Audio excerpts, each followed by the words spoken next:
Hello ladies and gentlemen, boys and girls. Wow, about time for an update. It's been what, at least 6 months, I'm sure of it. Special thanks to Ty for motivating me to take another video. As with most hobbies, it starts off hot and then you kind of settle into it. And I'm glad I have. Lots of lessons learned. I went in hot, tried all sorts of crazy things, and wouldn't you know it, the simplest of techniques turns out to be the right way to go. So some things were a win, some things were a fail, but ultimately all the tanks are doing well, which I'm about to prove while I light a cigarette. So this is the velvet swordfish. Just a few, eh? Wow. Heaps and heaps and heaps. So they're all the babies we've had. I don't know if you remember, previously I had a cage in there to help the babies survive till they got big. I do have to get rid of many of these very, very soon. The Vallisneria has grown nicely in there. There's a corkscrew Vallisneria and the other straight stuff. Now I had a cage there to help the babies. As it turns out, the Vallisneria up the top has formed a bit of a barrier and some of the babies are surviving still. So this is more of a self-contained system, just with a simple filter down there, no flowing water. Oh, it is cloudy at the moment because I topped it up today. Quite a bit of evaporation from the open lid. But yeah, they're gorgeous. Oh, good looking specimens.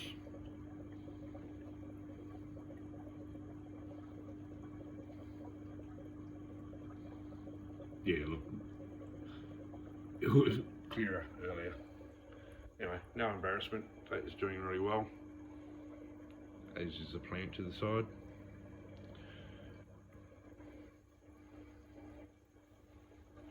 What else can I say about it? Yeah, pure simplicity.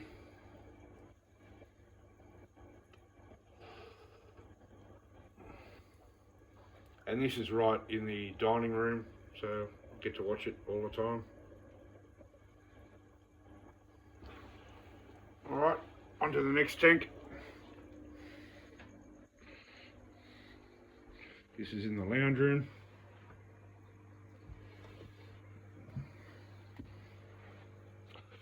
The Pacific Blue Eyes.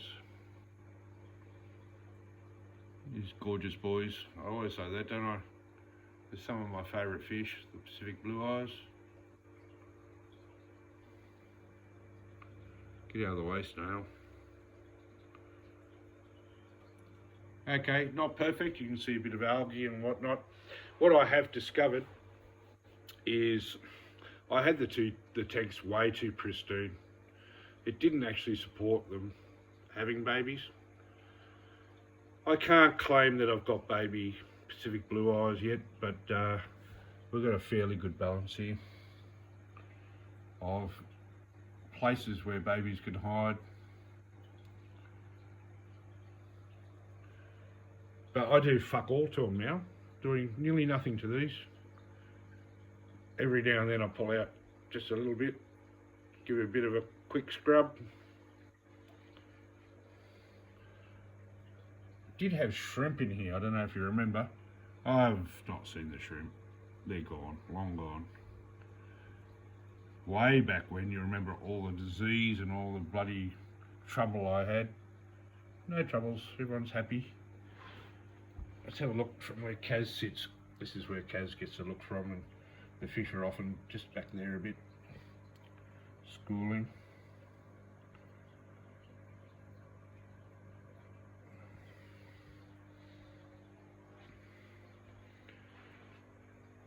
I reckon that looks alright. Still a creek or river look with the rocks and colours. Yeah, that looks fantastic. I'm happy with that.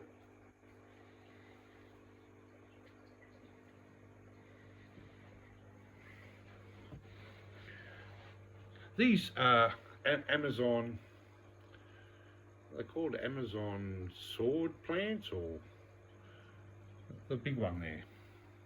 I'm sure it's an Amazon something or other.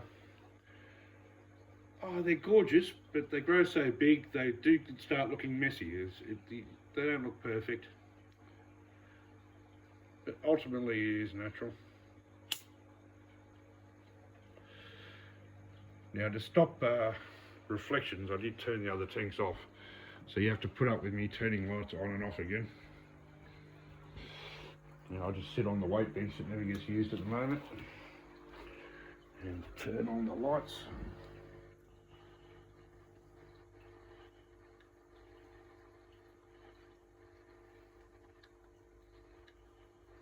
Oh no, what have I done?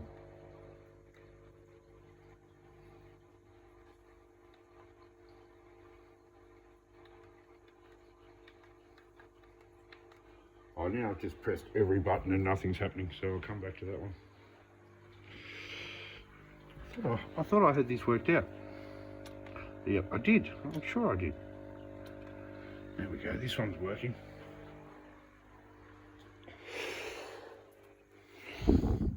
Okay, so this is the, oh look, there's a purple spotted gudgeon, both of them. But I've got reflections again. There's not much I can do about that. Yes, the front glass is murky. There's far less fish in there. There he is, down there. Hello. Always hungry. Always friendly.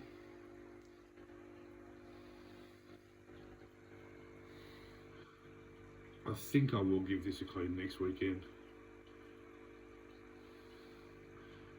All you get is my reflection, that sucks.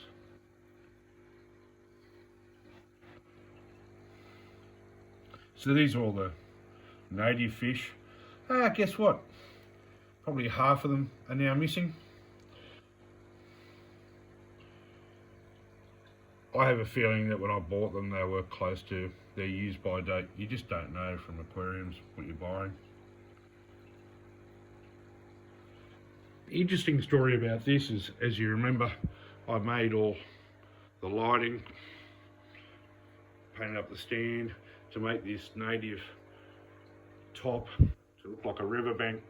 There's not enough fish in there to feed the plants, so the plants are hanging in there, but there certainly isn't enough nutrient for them because there's just not enough fish in the water. But still, it is what it is.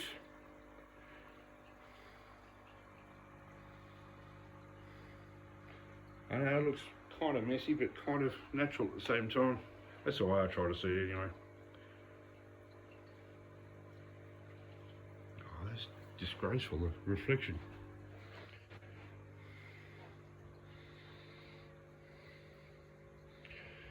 This is a mangrove. It's alive. There's the roots going down there. It's been alive now for 6 months in there. Hasn't actually grown. So I pulled it out of salt water, and that's fresh water, so the fact that it's alive at all, the roots have grown. But once again, I think it's a lack of nutrients in the water, and it hasn't quite reached down to the substrate to get hold of nutrient. Oh well, it is what it is. Oh, gudgeons.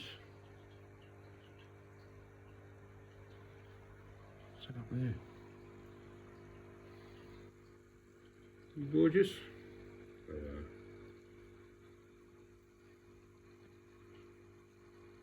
I swear they talk to me. They come up and go, give me food, give me food. Alright, now I've got that light on. Let's see if I can get this one working. How easy was that with some light? I'll turn this one off.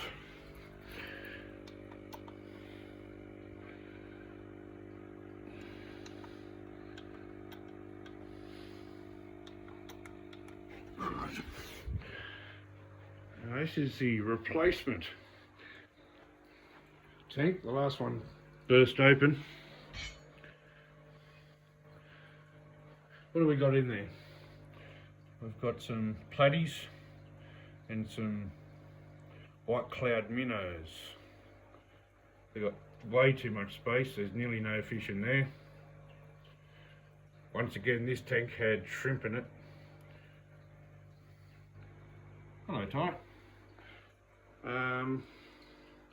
Yeah, it's underutilised at the moment, but it is stabilised.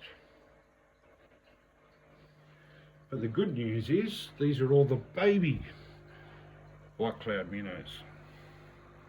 So the messy tank helped me produce lots of babies.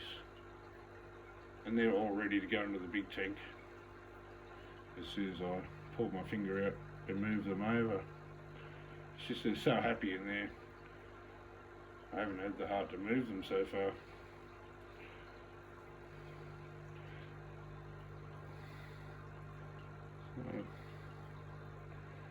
Some blue-eyed minnows, white cloud minnows.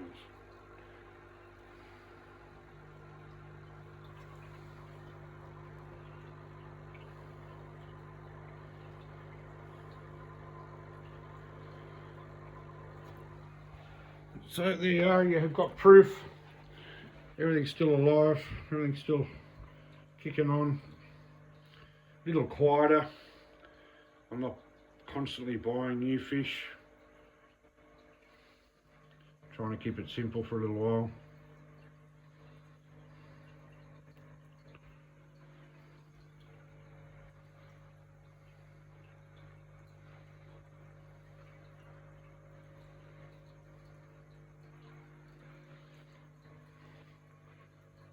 Thanks for watching.